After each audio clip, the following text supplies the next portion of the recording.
بسم الله الرحمن الرحيم الحمد لله رب العالمين والصلاة والسلام على خاتم النبيين ورحمة للعالمين سيد المرسلين أبي القاسم محمد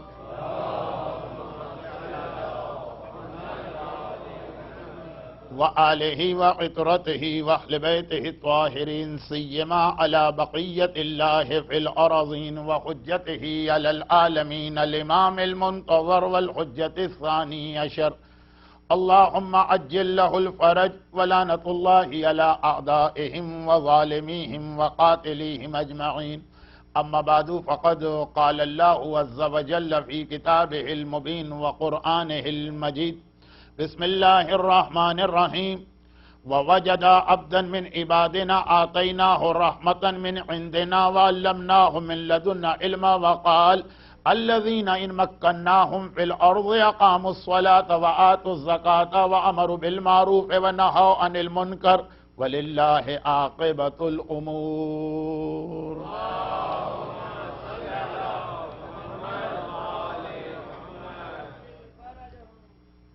آپ حضرات کے علم میں ہے کہ میں کبھی بھی اپنی مجلس کے حوالے سے مجمع سے یہ نہیں کہتا ہوں کہ آپ آگے آئیے یا ادھر جائیے کہ ادھر جائیے، کہ مجھے معلوم ہے کہ مجھے سننے والے کتنے ہیں، لیکن آج کی رات وہ کہ مولا کی شہادت کی وجہ سے مجھے یقین کامل ہے کہ کوئی مومن اپنے گھر میں تو نہیں بیٹھا ہوگا، اور مولا ہی کے حوالے سے یقین کامل مجھے مجبور کر رہا کہ میں شروع ہی میں آپ حضرات سے درخواست کروں کہ میں دیکھ رہا ہوں کہ لوگ آ رہے ہیں، وہاں ان کو زحمت ہو رہی، ادھر بہت جگہ ہے، ادھر بھی جگہ ہے، ادھر بھی جگہ ہے، ایک بار آپ حضرات سمٹ جائیے، کیونکہ میرا بیان ایسا ہوتا ہے کہ پھر بیچ میں اس کو کاٹنا مشکل ہوتا ہے۔ درود بھیجے محمد والے۔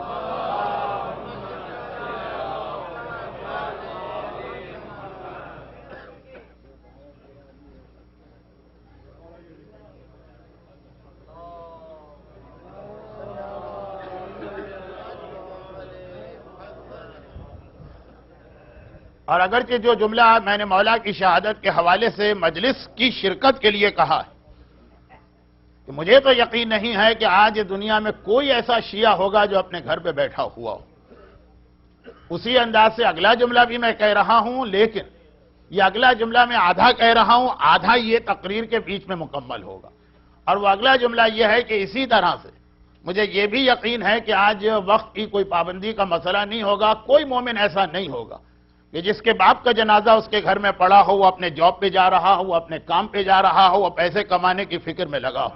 تو یقین کامل سا مجھے ہے کہ کل کوئی مومن دولت دنیا کمانے کے چکر میں یا پیسے کمانے کے چکر میں تو اپنے جاب کے بارے میں یا اپنی دکان کے بارے میں فکر مند نہیں ہوگا، لیکن یہ جملہ آدھا اور اس کا باقی آدھا انشاءاللہ تقریر کے بیچ میں آئے گا۔ 2 دن سے ہماری گفتگو یہ ہو رہی کہ قرآن کریم پہلے تو ہمیں یہ تصور دے رہا ہے کہ رحمت پروردگار کسے کہتے ہیں۔ یہ آپ پہلی رمضان سے لے کے آج تک اور آج سے لے کے اس چاند رات تک، جس کے بارے میں ابھی سے مجھے پتا ہے کہ پھر جھگڑا ہوگا کہ چاند رات ہے بھی کہ نہیں ہے، اس کتاب سے آپ دعا افتتاح پڑھتے چلے آ رہے ہیں۔ اس دعا افتتاح کے پہلے جملے میں بھی وہی میسج دیا گیا، اور وہی جو قرآن کریم نے بتایا کہ ہم نے اپنے ایک بندے کو، وہ خضر نبی جو 21 رمضان کو فجر کی نماز کے کچھ دیر کے بعد شہر کوفہ میں داخل ہوئے، یہ ذہن میں رکھیے گا کہ اگرچہ 21 رمضان کو ہم مولا کی شہادت کا دن مناتے ہیں، لیکن اصل میں یہ جو رات ہے نا، اسی میں مولا کی شہادت ہوئی، اسی میں غسل ہوا، اسی میں کفن ہوا، اسی میں دفن کیا۔ تاریخوں میں لکھا ہے کہ جب حسنین واپس آئے تو فجر کی اذانیں ہو رہی تھیں، فجر کی اذان سے پہلے غسل و کفن کے یہ مراحل طے پا گئے، اور اس لیے کہ ہر کام کو رات کے اندھیرے میں کرنا تھا۔ وہ دشمنان اہل بیت جو قسم کھا کے بیٹھے تھے، قسم کھائی تھی انہوں نے کہ اگر ہمیں یہ پتا چل گیا کہ علی کی قبر کہاں ہے تو نعوذ باللہ ہم علی کی قبر کھود کے لاشے کی بے حرمتی کریں گے۔ اور یہ ایسی خالی زبانی بات نہیں ہے، جب ان کو کربلا میں موقع ملا تو انہوں نے اپنی اس قسم کو کس طرح پورا کیا آپ کو معلوم ہے۔ تو اس وقت کے حالات کربلا والے نہیں تھے، یہ کربلا کی تیاری کا مرحلہ تھا، یہ کربلا نہیں تھے، اس لیے اس وقت نشان قبر کو چھپایا گیا، اور یہ سارے مراحل رات ہی رات میں طے پائے۔ اور جب حسن واپس آئے، حسین واپس آئے، فجر کی نماز پڑھ کے مسجد کوفہ سے گھر کے دروازے پہ گئے تو خضر نبی کو دیکھا جو گھر کے دروازے پہ کھڑا ہوا مولا کا عجیب انداز کا مرثیہ پڑھ رہا، وہ خضر نبی جو ہماری تفسیر قرآن کی گفتگو کا کئی دنوں سے موضوع ہے، اور قرآن ان کے بارے میں کہہ رہا ہے کہ ہم نے آتیناہ رحمتن وعلمنا، ان کو دو خصوصیتیں عطا کی، ایک اپنی رحمت ان کو خاص طور پر دی، من ان دینا، جو رحمت ہمارے پاس ہے اس میں سے ہم نے ان کو دیا، وعلمناہ من لدنا علما، اور ہم نے ان کو علم تعلیم کیا، اور رحمت خضر اللہ نے ان کو اپنی رحمت دی ہے۔ ہمارے یہاں اللہ کی رحمت کے بارے میں بڑا عجیب تصور ہے نا، وہ جو دعا افتتاح اس تصور کو غلط کر رہی ہے، انت ارحم الراحمین فی موضع العفو والرحمہ، اے خدا تو سب سے بڑا رحمان و رحیم ہے جہاں رحمت کرنے کی جگہ، اور وہ اعظم المتجبرین و اشد المعاقبین، اور سب سے سخت سزا دینے والا بھی تو ہے، فی موضع النکال والنقمہ، جہاں پہ سختی کرنے کی ضرورت ہوتی۔ رحمت پروردگار کے نام پہ لوگ شرابیں پی لیتے ہیں، رحمت پروردگار کے نام پہ لوگ نمازیں قضا کر دیتے ہیں، رحمت پروردگار کا نام لے کر خواتین گھر سے بے حجاب نکلتی ہیں، رحمت پروردگار کا نام لے کے داڑھیاں شیو کی جاتی ہیں، رحمت پروردگار کا نام لے کے مکس گیدرنگ، ڈسکو اور ڈانس پارٹی میں شرکت کی جاتی ہے۔ یہ ان لوگوں کی بات ہے جن کے پاس تھوڑی سمجھ اور سینس ہے، ورنہ تو اکثر کہیں گے کہ یہ چیزیں ہیں ہی نہیں اسلام، کوئی ان کی اہمیت ہی نہیں۔ لیکن جو اہمیت کو مانتا، ذرا سی اس کے پاس عقل ہے، ذرا سی اس کے پاس معرفت دین، وہ بھی کہتا ہے کہ ہاں یہ سب ہے لیکن اللہ ارحم الراحمین، روز قیامت حساب کتاب مولوی ملا کو تھوڑی لیں گے، اللہ لے گا۔ اور اللہ کی رحمت کا تقاضا کیا رزلٹ وہ نکالتے کہ جو شریعت اس نے 1,24,000 انبیاء کے ذریعے بھیجی وہ خالی ایک کھیل ہے، اسے اس پہ عمل کچھ نہیں کرانا، وہ خالی ایک کھیل کے طور پہ بھیجی۔ جو 23 سال تک اللہ کے رسول پہ قرآن نازل ہوتا رہا وہ خالی نعوذ باللہ کھیل تھا، عمل تو کروانا ہی نہیں ہے قرآن کے اوپر، وہ تو ہر ایک کو معاف کرنے کو تیار بیٹھا ہوا ہے۔ یہ جو رحمت خدا کا تصور، جو خود 8ویں امام نے ایک دن کہا جو جملہ تم کہہ رہے ہو، اس کا مطلب یہ ہے کہ تم نے 1,24,000 انبیاء کی نبوت اور تمام شریعتوں کو کینسل کر دیا، اس کا کوئی فائدہ ہی نہیں رہا، اس کا کوئی مقصد ہی نہیں رہا۔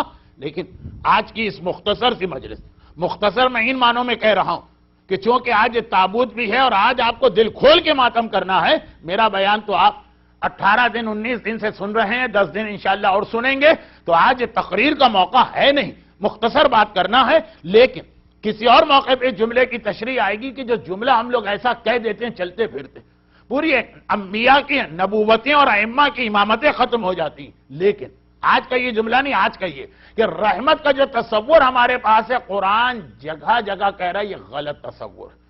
رحمت اپنے موقع پر ہوتی ہے، سختی اپنے موقع پہ ہوتی ہے۔ چنانچہ خضر کی جو سب سے مشہور خصوصیت ہے وہ علم ہے، لیکن قرآن نے علم سے بھی پہلے ان کی خصوصیت رحمت بیان کی، کیونکہ انہی خضر کو کسی کی گردن اڑانا، انہی خضر کو کسی کے مال کو نقصان پہنچانا اور یہ بتانا ہے کہ یہ بھی رحمت خدا۔ اب یہ حضرت خضر کی بات ہو رہی ہے، لیکن آج موضوع خضر نہیں، وہ میں نے پہلے دن سے کہا تھا کہ جب یہ شہادت کی اور شب قدر کی تاریخیں گزر جائیں گی پھر ہم اپنے موضوع پر واپس آئیں گے۔ آج موضوع صرف یہ کہ رحمت خدا کا یہ جو تصور ہے نا کہ ہر ایک پر رحمت کی جائے، یہ عقل کے بھی خلاف ہے، قرآن کے بھی خلاف ہے، سیرت امام کے بھی خلاف ہے۔ اور مولائے کائنات کا سب سے بڑا المیہ یہ ٹریجڈی یہی تھی کہ غیر تو علی سے ناراض ہوں گے ہی، وہ تو کامن سینس کی بات ہے، فطری بات ہے، اپنے بھی علی سے ناراض رہے۔ جیسے میں نے کل ایک بہت بھونڈی مثال دی تھی، معصومین کے حالات میں مثالیں اچھی نہیں لگتی، لیکن کیا کریں، ہم جس دنیا میں رہتے ہیں اس میں یہی مثالیں کام آتی کہ جب ایک سیاسی پارٹی کی حکومت ہو، یہ ٹورنٹو اور امریکہ کی بات نہیں اور یہ تھرڈ ورلڈ کنٹریز، تو جو اس کے اپوزیشن والی پارٹی ہے اس کے ورکرز اس تمام عرصے میں زحمت اٹھاتے ہیں، ٹارچر برداشت کرتے ہیں، ان کے ساتھ پرابلم پیش آتے ہیں، وہ اس کو برداشت کر لیتے ہیں، ہمیں اپوزیشن۔ لیکن جب ان کی پارٹی کی حکومت آ جائے تو پھر ان کی ایکسپیکٹیشن بہت ہائی ہوتی، اور اگر پتا چلے کہ ان پر وہی ساری سختیاں ہو رہی ہیں جو اس وقت تھیں جب وہ اپوزیشن میں تھے، تو وہ یہی کہتے ہیں پھر ہماری پارٹی کا فائدہ کیا ہوا۔ یہی کنسپٹ بہت سارے مومنین کا امام علی کے بارے میں ہے، اور آج نہیں ہے، 35 ہجرہ میں بھی یہی تھا کہ بھائی اب تک تو اگر 3 خلافتیں آئیں وہ علی والوں کا خون بہا رہی ہیں، ان کی گردنیں کاٹ رہی ہیں، ان کی روزی کے ذریعے چھینے جا رہے ہیں، دنیا کو دکھانے کے لیے کہیں کہیں ان کے ساتھ اچھا سلوک بھی ہو رہا. کہیں امام حسن نے کسی حکمران کے بیٹے سے کہہ دیا تم ہمارے غلام، تمہارا باپ ہمارے باپ کا غلام، تو کہا جا لکھوا کے لے آؤ، میں اپنے کفن میں رکھوں گا. یا جیسے آج ابھی آگے چل کے حضرت عثمان کا واقعہ آنے والا کہ انہوں نے سیدانی کا فیور کیا، مولا نے سیدانی کے اگینسٹ فیصلہ دیا. وہ ابھی تھوڑی دیر بعد واقعہ آئے گا، تو ایک آدھ ایسا کیس تو دنیا کو دکھانے کے لیے. لیکن اب وہ شیعان حیدر کرار جو 35 ہجرہ تک، رسول اللہ کا انتقال 11 ہجرہ میں ہوا، مولا کی خلافت 3536 ہجرہ، 18 ذی الحجہ نا بالکل 35 ہجرہ ختم ہو رہا تھا، 36 ہجرہ میں 12 دن باقی تھے.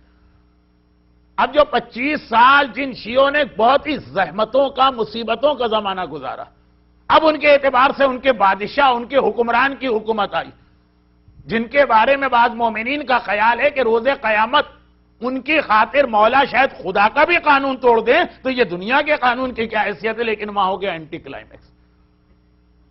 علی کی فضیلتیں اپنی جگہ پر ہیں، لیکن کسی کی تعریف کرنا اور کسی کے نظام کو برداشت کر لینا اور. اب علی کے مصائب اور پریشانیاں اس وقت بڑھ گئیں جب علی کو خلافت ملی، کیونکہ جیسا کہ وہ حرائے سعدیہ نے کہا تھا. کل میں نے علی کے ایک صحابی میسا میں تمار کی بات کی تھی کہ کس طرح دار پہ چڑھ کے ابن زیاد کے سامنے مولا کے فضائل بتائیں. اسی طرح سے خاتون کا بھی بہت مشہور واقعہ، جو کہ ہماری کل کی تقریر کچھ خواتین کے حوالے سے، جو کل آنے والا کل، جس کے اندر یقیناً آپ کو نہیں آئیں گے، نہ آنا چاہیے. کل آپ جلوس میں بھی جائیں گے، کل آپ کی اور بہت مصروفیت ہے. کل چونکہ کوئی رات بھی خاص نہیں ہے، کل صرف میری تقریر، تو وہ آئیں گے جو میری تقریر سن رہے ہیں. تو ان کے لیے میں اعلان کر رہا ہوں، کل خواتین کا ایک عنوان بنے گا. لیکن اسلام نے جینڈر کی بنیاد پہ کوئی فرق بھی نہیں رکھا، اور اہل بیت کے لیے قربانیاں دینے والوں میں بھی ہمیں مرد اور عورت کا کوئی فرق نظر نہیں آ رہا. خدیجہ طاہرہ کی مجلسیں ابھی آپ کے ذہن میں تازہ ہوں گی. حرائے سعدیہ بھی میسا میں تمار ہی کی ایک زنانی شکل کہہ لیجئے. حجاج ابن یوسف جو ظلم اور مظالم میں ابن زیاد سے کم نہیں ہے، لیکن ابن زیاد کے کربلا کے علاوہ والے مظالم کی بات کر رہا ہوں. کربلا تو بہرحال ابن زیاد کا ایک ایسا جرم ہے کہ پھر اس دنیا میں کوئی اس کے برابر ظلم میں آ ہی نہیں سکتا. لیکن اس کے علاوہ جو ابن زیاد نے شیعان حیدر کرار پہ ظلم کیے، حجاج بالکل اس کے برابر ہی تو ہے نا، جس نے کمیل ابن زیاد کو اسی نے شہید کیا، اور سعید ابن جبیر انصاری کو اسی نے شہید کیا، اور مولا کے اور کتنے بڑے بڑے صحابی. وہ حجاج ابن یوسف، ایک آرڈر اس کا ہے نا کہ کہیں بھی کوئی شیعہ کا پتہ چل جائے، گرفتار کر کے لاؤ، اس کی گردن اڑا دو. اور اس زمانے میں چونکہ یہ بھی بہت چلتا تھا کہ لوگ ایک دوسرے کے خلاف چغلی کھایا کرتے، تو جب کوئی گرفتار کر کے آتا تھا پہلے کنفرم کرتا تھا عورت کو گرفتار کر کے لایا گیا. یہ جناب حلیمہ سعدیہ کی پوتی یا نواسی، لیکن مشہور اپنی دادی یا نانی کے نام سے حرہ بنت حلیمہ سعدیہ. وہ حلیمہ سعدیہ جن کے گھر میں رسول اللہ کا بچپن گزرا، یہ خاتون گرفتار کر کے آئی، ایک عورت ہے. اور حجاج جیسا ظالم حکمران ہے جو پیدا ہوا تھا تو اس وقت کوئی غذا نہیں لے رہا تھا. طبیب کے مشورے سے پہلی غذا اس کو بکرا ذبح کر کے اس کا خون پلایا گیا، اور اس کی ساری زندگی اسی اصول کے اوپر. اس کے اپنے حالات بہت زیادہ دلچسپ بھی ہیں اور ہمارے لیے بہت ہی زیادہ اس میں پیغام ہے، میسیجز ہے. دنیا میں وہی حجاج جیسے ظالم حکمران گھوم گھوم کے آئیں گے، جب تک کہ ہماری یہ دعا افتتاح پوری نہ ہو کہ خدا بندہ اپنی آخری حجت کو بھیج کر حکومت عدل قائم کر. تو خیر، لیکن ایک تقریر میں ساری چیزیں جمع ہو بھی نہیں سکتی. گھڑی بند لگ رہی ہے. میں بہت دیر سے دیکھ رہا ہوں کہ میں نے اب تک 1 منٹ بھی نہیں پڑھا. اچھا، تو حجاج ابن یوسف کے سامنے حرہ بنت حلیمہ سعدیہ گرفتار ہو گیا. دیکھیں یہ واقعہ بہت مشہور ہے، لیکن وہی اس کا آخری جملہ میرے مولا کے سارے پرابلمز. نعوذ باللہ، اگر یہ لفظ آپ کو اچھا نہ لگے تو معاف کر دیجئے گا، مولا تو مشکل کشا ہے، لیکن علی کی اس دنیا میں جو زحمتیں ہوں، یہ حرہ کے خطبے کا آخری جملہ اس کی دلیل. حجاج نے کہا کہ اے حرہ، تیرے بارے میں بہت سنا ہے میں نے کہ تو علی کی بہت تعریفیں کرتی رہتی ہے، بلکہ میں نے تو یہاں تک سنا کہ تو تینوں حکمرانوں سے بھی افضل علی کو سمجھتی. حرہ نے کہا کہ غلط، تو اتنی بڑی حکومت کر رہا ہے اور ایسی سی آئی ڈی کے اوپر کہ جس کی رپورٹیں بھی غلط ہوتی. جس نے کہا یہ غلط کہا. اور یہ اکثر ایسا ہوتا ہے، بہت سے لوگ اس وقت اپنی بات کو چھپانے کی کوشش کرتے. حجاج نے کہا الحمدللہ مجھے اطمینان ہوا کہ ایک عورت کا خون میرے ہاتھ سے نہ ہوا، تو اس کا مطلب یہ ہے کہ تو ان تینوں کو افضل سمجھتی علی سے. کہ میں نے یہ کو تھوڑی کہا. میں نے کہا میں علی کو ان سے افضل نہیں سمجھتی ہوں کہ عربی میں افضل کا لفظ استعمال ہوتا ان لوگوں میں کہ اس میں بھی فضیلت پائی جائے, اس میں بھی فضیلت پائی جائے, اس میں زیادہ ہو, اس میں کم ہو, لیکن ہو دونوں کے اندر. یہ عربی میں افضل کے معنی. افضل عربی میں کہتے ہیں ہمیشہ بیسٹ کو, یعنی ایک گڈ ہے اور ایک بیسٹ ہے. تو اس نے کہا غلط کہا کہ اگر تیری سی آئی ڈی نے یہ رپورٹ دی کہ میں علی کو ان سے افضل سمجھتی ہوں. افضل وہاں سمجھا جاتا ہے جہاں فضیلتوں میں مقابلہ ہو رہا ہو. ان تینوں کا علی کا مقابلہ ہی کیا کہ میں علی کو ان سے افضل قرار دوں گی. حجاج ابن یوسف ننگی تلوار ہاتھ میں رکھ کے بیٹھا ہے, روزانہ صبح و شام شیعہ نے حیدر کرار کا خون بہاتا ہے. کوئی ٹھکی چھپی بات اس کے بارے میں نہیں ہے. اس رات کو اس کو نیند نہیں آ رہی ہے. لوگ گھبرا کے پوچھتے ہیں کیا بات ہے, آج بہت بے چین, نیند کیوں نہیں آ رہی ہے؟ کہ آج کسی شیعہ کا خون میرے ہاتھ سے نہیں بہا ہے, جب تک کہ کوئی شیعہ نہ مارا جائے گا مجھے نیند نہیں آئے گی. اس کے سامنے ہررا بات کر رہی ہے کہ یہ تو نے کیا کہہ دیا. افضل تو وہاں ہو کہ ذرا سا بھی کوئی ان دنوں میں میچ ہو, کہاں میرا مولا, کہاں وہ تین, تو نے کس کا کس سے مقابلہ کر دیا. حجاج ایک مرتبہ خاموش ہوا. ہررا نے کہا ہاں تیری سی آئی ڈی اگر یہ رپورٹ دیتی تو صحیح دیتی کہ میں اپنے مولا کو آدم سے افضل سمجھتی ہوں, نوح سے افضل سمجھتی ہوں, ابراہیم سے افضل سمجھتی ہوں, موسیٰ سے افضل سمجھتی ہوں, سلیمان نبی سے افضل سمجھتی ہوں, داؤد سے افضل سمجھتی ہوں, عیسیٰ سے افضل سمجھتی ہوں.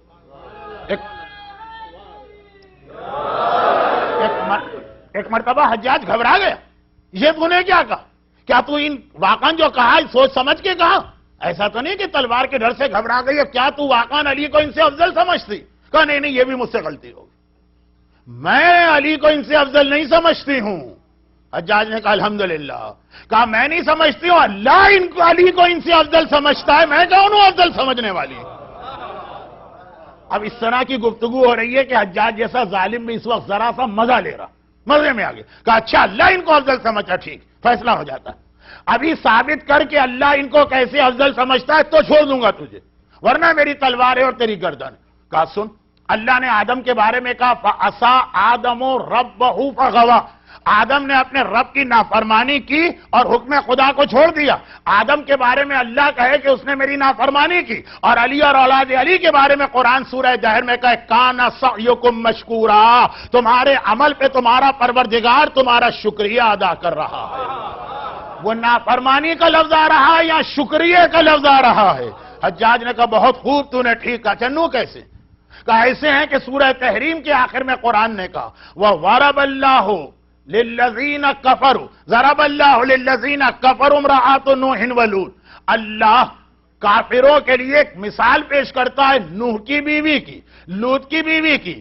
کانتا تحت عبدین فخانتاہما, یہ ہمارے دو بندوں کے گھر میں تھی, انہوں نے خیانت کی اور اللہ کی مخالفت کی. فلم یغنیا, بس یہ شوہر اپنی بیویوں کے کام نہ آئے اور وہ جہنم میں داخل ہوئی. تو نوح کو وہ بیوی ملی کہ قرآن نے کہا کہ وہ خیانت کار ہے, جہنم میں داخل ہو رہی ہے, اور علی کو اللہ نے وہ بیوی عطا کی جو سیدہ نساء عالمین بن کے خدا کہتا ہے میری رضا فاطمہ کی رضا کے ساتھ ہے, میری ناراضگی فاطمہ کی ناراضگی کے ساتھ ہے. حجاج نے کہا بہت خوب, تو نے ٹھیک کہا. درود بھیجے محمد والے.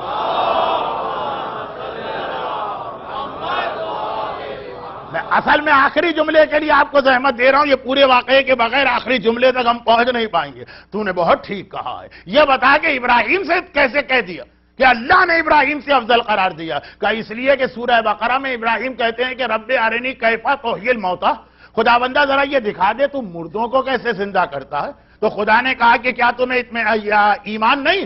گھبرا کے ابراہیم کیا کہتے قالوا بلا لیطمئن قلبی, میں صرف یہ چاہتا ہوں میرے دل کو اطمینان ہو جائے.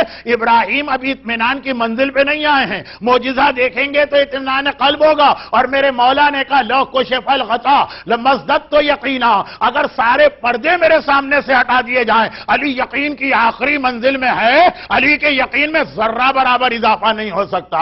ایک بار حجاج کہتا ہے تو نے بالکل ٹھیک کہا. اچھا یہ بتا موسیٰ سے افضل کیسے قرار دیا؟ کہ قرآن ہی نے تو کہا ہے نا فَخَرَجَ خَائِفًا مُتَرَقَّبًا. جب موسیٰ نے فرعونی قوم کے ایک نوجوان کو مکہ مار کے ہلاک کر دیا اور پتا چلا یہ فرعون کا مددگار ہے، تو رات کی تنہائی میں گھر سے نکلے، قرآن کہہ رہا فخرج خائفا، خوف کے عالم میں نکلے، مترقبات دائیں بائیں دیکھتے ہوئے بہت احتیاط سے چل رہے کسی کی نگاہ نہ پڑے۔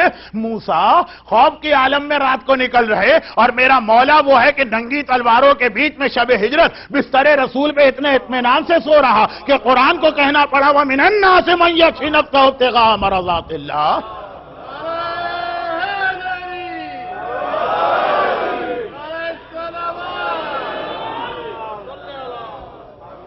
حجاج جیسا دشمن اہل بیت، دشمن علی، اب وہ کہتا تو نے ٹھیک کہا، خوب کہا۔ اب یہ بتا داؤد سے علی کیسے افضل ہوئے؟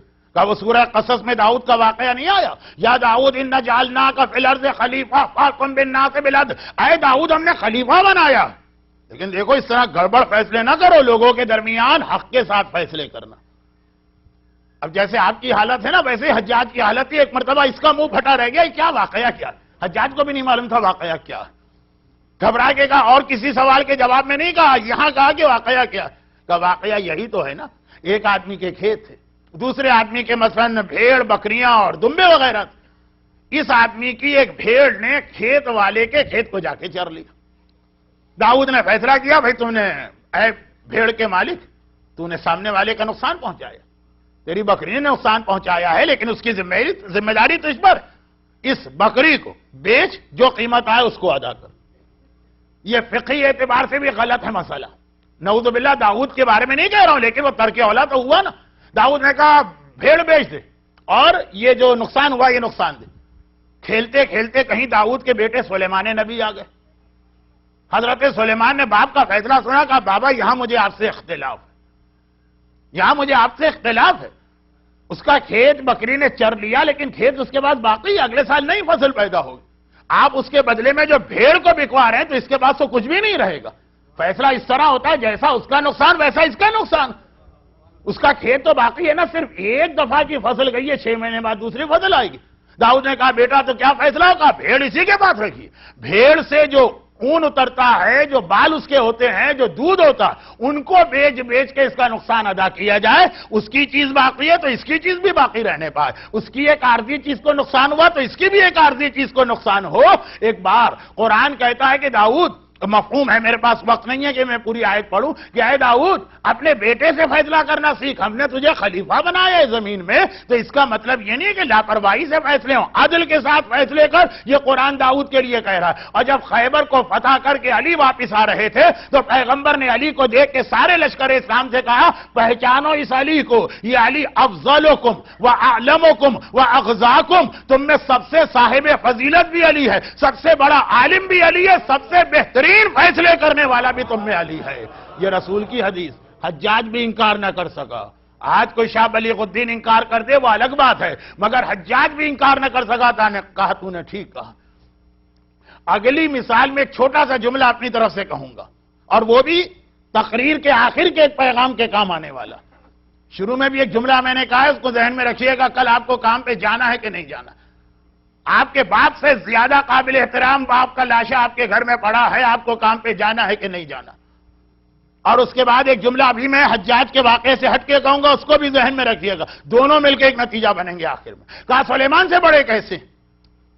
کہا کہ سلیمان سے بڑے ایسے کہ سلیمان خدا سے دعا مانگتے تھے کہ حب لی ملکا لا ینبغی احد من قبلی، اے خدا مجھے ایسی حکومت عطا فرما، مجھے اتنی بڑی سلطنت عطا فرما کہ مجھ سے پہلے اس دنیا میں کسی کو نہ ملی ہو۔ سلیمان ہر نماز میں حکومت اور سلطنت کی دعا کرتے ہیں، اور علی کہتے ہیں اے دنیا میں نے تجھے 3 طلاقیں دے دی ہیں، یہاں تک کہ خدا کو کہنا پڑا جس نے دنیا کو طلاق دیا تلک الدار الاخرہ نجعلها والعاقبۃ للمتقین، پوری آخرت کی زندگی ہم نے اس کے لیے بنائی ہے۔ سلیمان نے دنیا کی حکومت مانگی، علی نے دنیا کو طلاق دے کے آخرت کی حکومت مانگی۔ حجاج نے کہا تو نے ٹھیک کہا، بس ایک چھوٹا سا جملہ، دنیا کو علی نے طلاق دے دی، اور علی کے چاہنے والے علی کی طلاق والی کے پیچھے ایسے دیوانے ہوئے ہیں، ہر ایک کو دنیا چاہیے، ہر ایک کو دنیا چاہیے۔ جس مولا نے جسے طلاق دے کے گھر سے باہر نکالا، علی کے چاہنے والوں کو اسی طلاق والی عورت سے شادی کرنا ہے،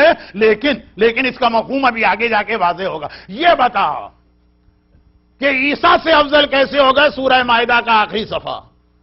میں قرآن کی آیتوں کے ریفرنس نمبروں سے کم دیتا ہوں. یا کس کے پاس وقت ہے کہ نمبر چیک کرے؟ میں اس طرح زیادہ دیتا ہوں. آخری صفحہ دیکھ، وہ آسان ہے چیک کرنا. کہ آخری صفحہ قیامت کے دن یہ سورہ مائدہ کہہ رہے اللہ کہے گا کہ اے عیسیٰ، کیا تم نے اپنی امت کو یہ حکم دیا تھا کہ وہ تمہیں اور تمہاری ماں کو الہین خدا مانے؟ یہ کیا کیا تم نے؟ یہ کیسی تبلیغ کر کے آئے ہو کہ تمہارے چاہنے والے تمہیں اور تمہاری ماں کو خدا مان رہے ہیں؟ حضرت عیسیٰ کا جواب ہے سبحانک، پروردگارا تیری ذات پاک ہے، میں وہ کیسے کہہ سکتا ہوں جسے مجھے حق ہی نہیں ہے؟ حرہ، حلیمہ، سعدیہ حجاج کے سامنے کہہ رہی ہے کہ قیامت کے دن خدا عیسیٰ سے کہتا ہے جنہوں نے تمہیں خدا مانا، تمہاری ماں کو خدا مانا، تمہارے نام پر تم نے ان کا کیا کیا؟ حضرت عیسیٰ کہتے ہیں میں کچھ نہ کر سکا، خداوندہ تجھے جو کرنا ہے تو کر، مگر سن میرے مولا کے سامنے جب نصیری فرقے نے آ کر علی کی خدائی کا دعویٰ کیا تھا، میرے مولا نے قیامت پہ معاملہ نہیں چھوڑا، میرے مولا نے اللہ کے سپرد ان کا معاملہ نہ کیا جو عیسیٰ نے کیا تھا، میرے مولا نے اپنے ہاتھوں ان کو آگ میں ڈال کے زندہ جلا دیا ہے. جو خدائی کے اندر شک کرتا ہے وہ علی کے ہاتھ سے جلے گا. وہ یہی علی کا پرابلم. اصل میں تو میں اس جملے کے لیے آپ کو یہ واقعہ سنا گیا. یہی میرے مولا کا پرابلم ہے کہ اب نصیری کہیں گے واہ یا امیر المومنین، جب ساری دنیا آپ کی مخالفت ہے اس پر ہم آپ کو خدا مان رہے ہیں، اور بجائے اس کے کہ آپ ہمیں میڈل دیں، بجائے اس کے کہ آپ ہمیں جائیدادیں دیں، بجائے اس کے کہ آپ ہمیں کوئی رقم اور انعام دیں، آپ الٹا ہمیں آگ میں جلا رہے ہیں. آگ میں تو آپ نے ان کو بھی نہیں جلایا جنہوں نے آپ کی ذات پہ ظلم کیا، اور جو آپ کے چاہنے والے اور آپ کا کلمہ پڑھنے والے.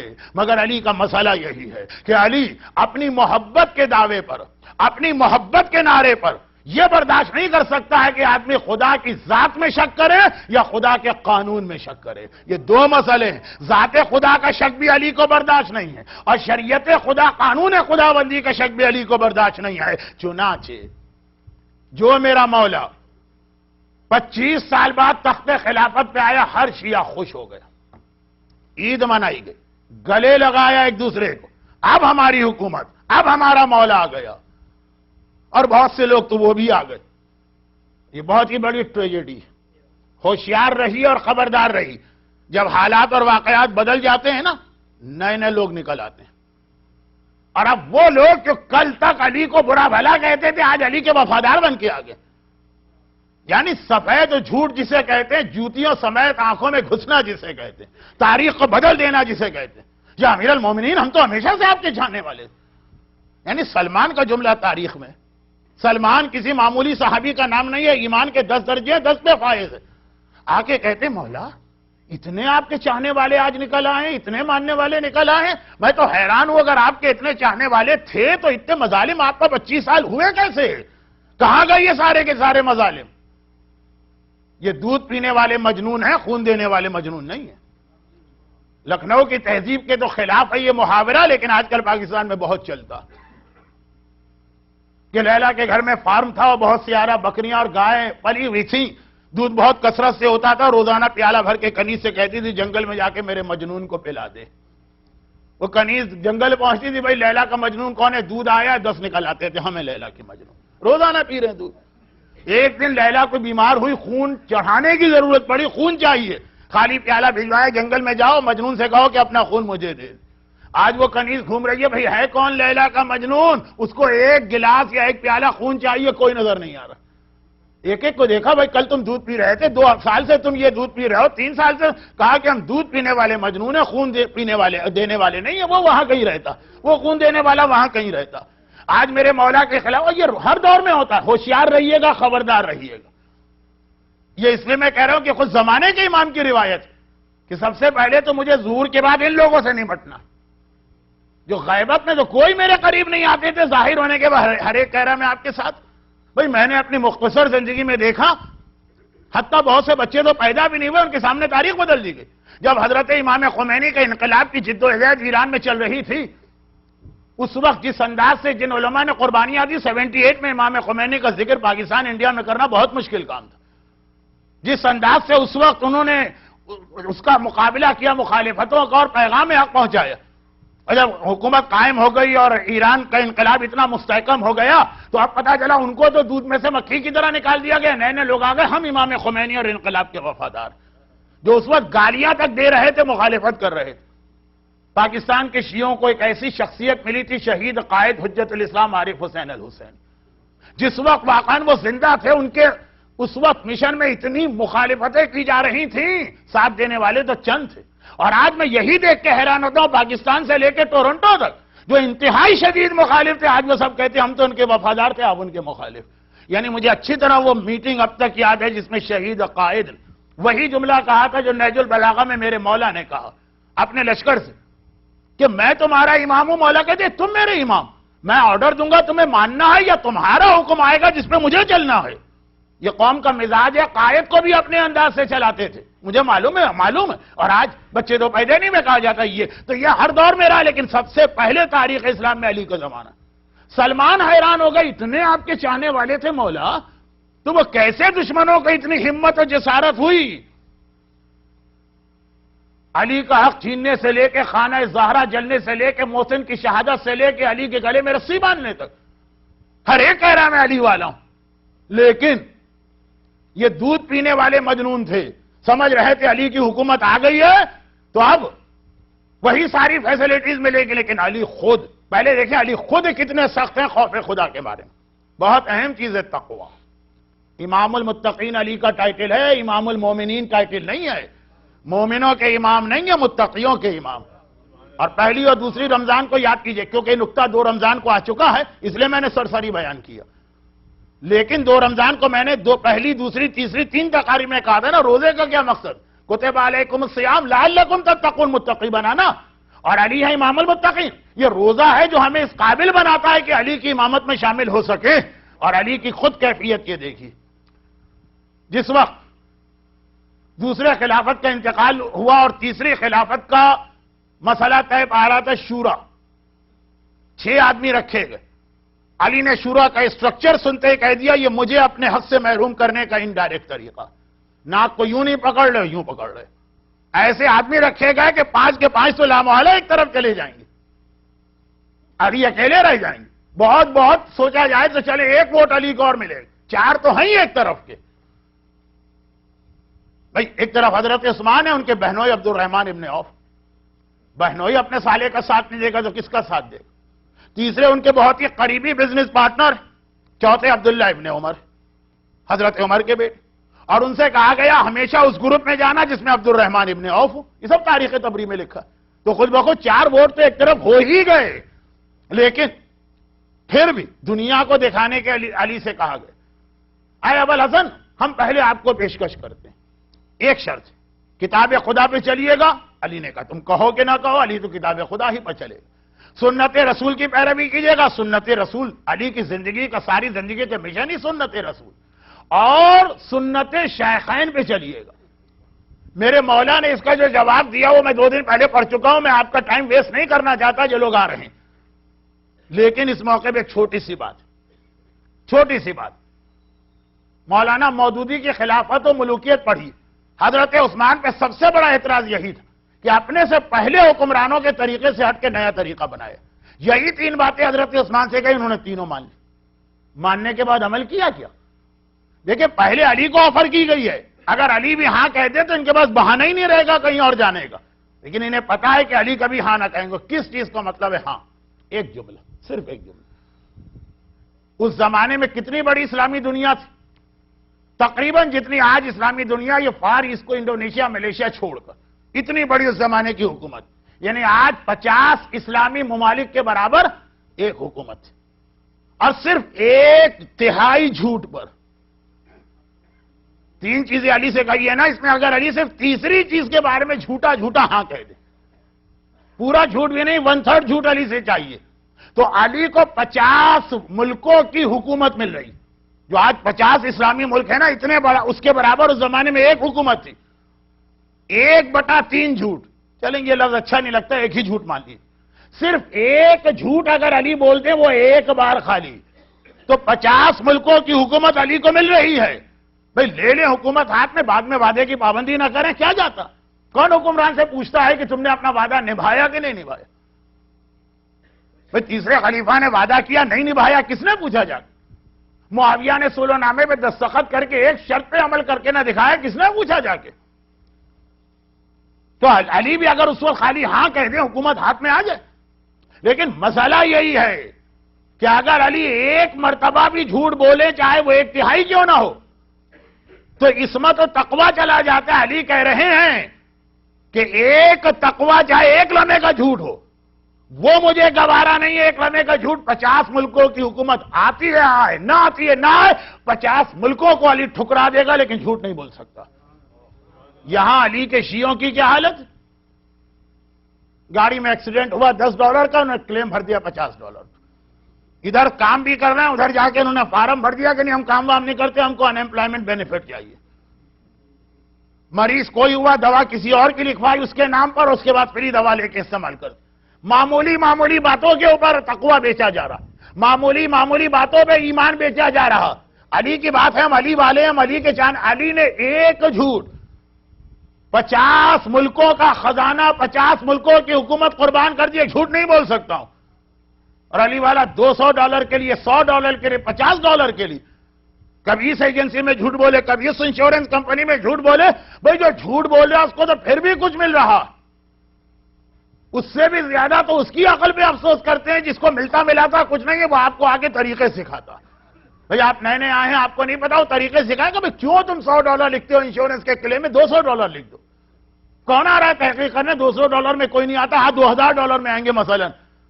طریقے سکھائے جاتے ہیں دوسرے لوگوں کو. وہ آدمی جس کو کچھ نہیں مل رہا ہے اور اس کے باوجود اپنی ساری جنت اپنی ساری آخرت اپنا سارا تقوی اپنا سارا ایمان بیچ رہا. اور میرا مولا کیا کہہ رہا؟ لو اعطیت الاقالیم السبع.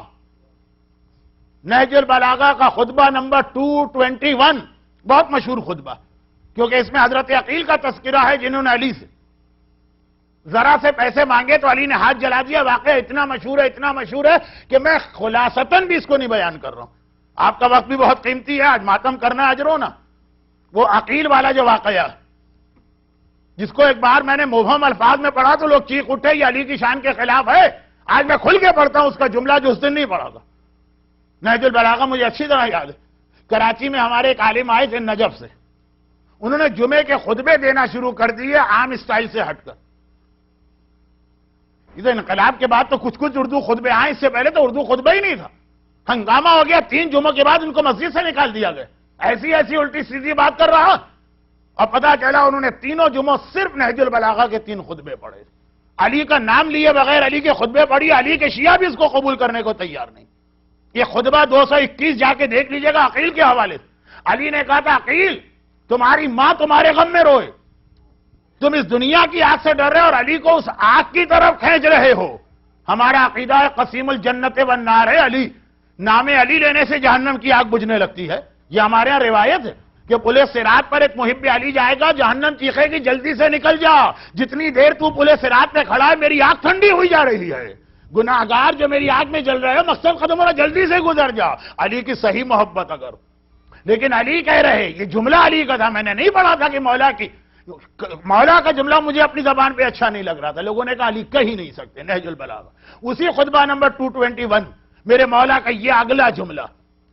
اور مولا کہہ رہے ہیں کل رات کو میرے پاس آیا تھا وہ اشعث ابن قیس.